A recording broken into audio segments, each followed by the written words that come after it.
Hey fam, it's me, Emmanuel Benjamin Thomas. I'm pursuing my fourth year of physiotherapy in a SOS called the Physiotherapy. Today we are going to see an innovational journey of healthcare based on the design thinking. Come on, let's jump into this video. What we mostly think of design thinking is something that's to be done with the engineers. So these people kind of empathize the problems of the people using these apps.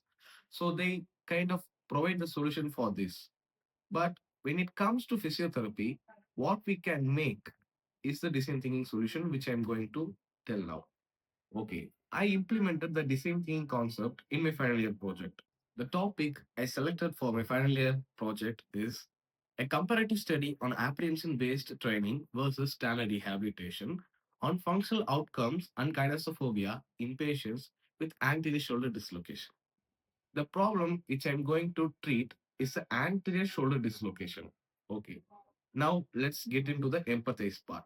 The empathize, where the patient comes to you after the surgery or due to any kind of lesion. Sometimes that is lead to the shoulder dislocation. Okay, let's empathize the scenario of the patient. While the patient is maybe he could be a sports person or regular person or a normal daily life living person. If the sports person had a traumatic injury, maybe he got into an accident while doing any kind of sports activities, the shoulder may be popped outside the socket. The main concept I'm treating here is anterior shoulder dislocation. So the people with the anterior shoulder dislocation are the main target, where the shoulder displaces in the anterior, which means forward direction. Okay. Then the patient goes to the hospital.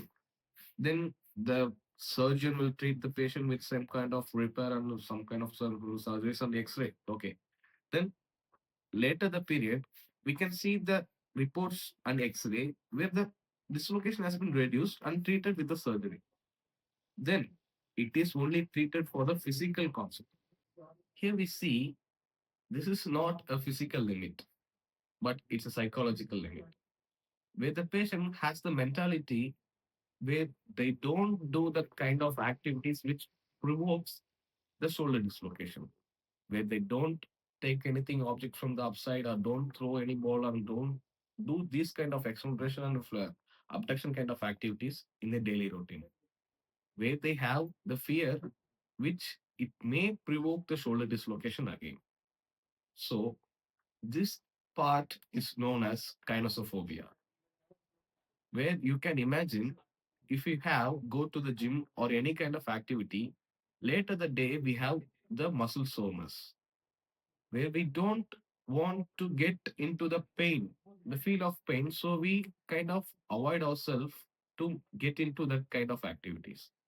Its own kind of kinesophobia, where in this particular group of people, they have the kinesophobia to do the actions which may provoke the anterior shoulder dislocation.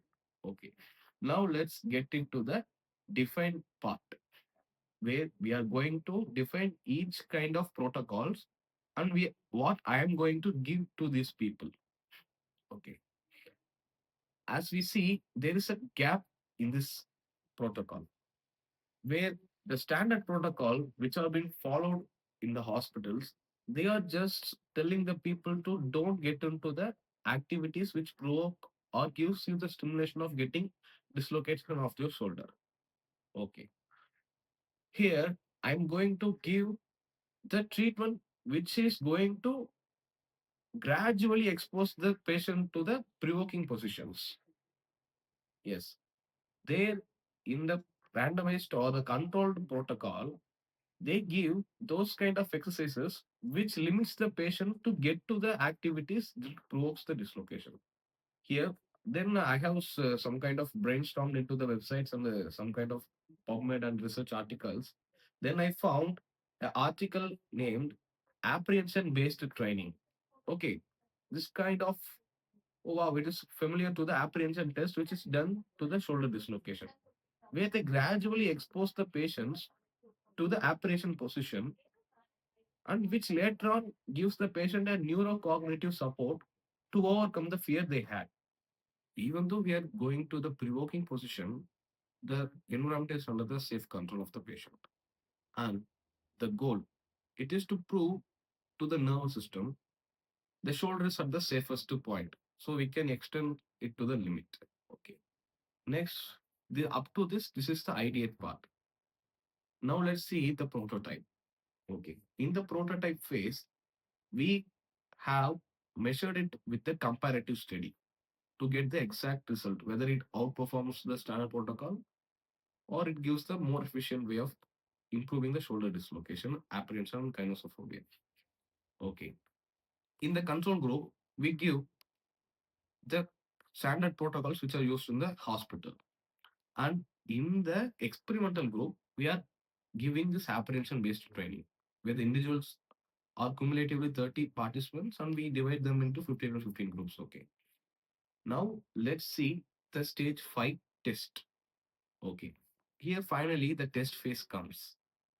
Here we first measure the functional outcome, which is mostly seen in improvising the shoulder instability.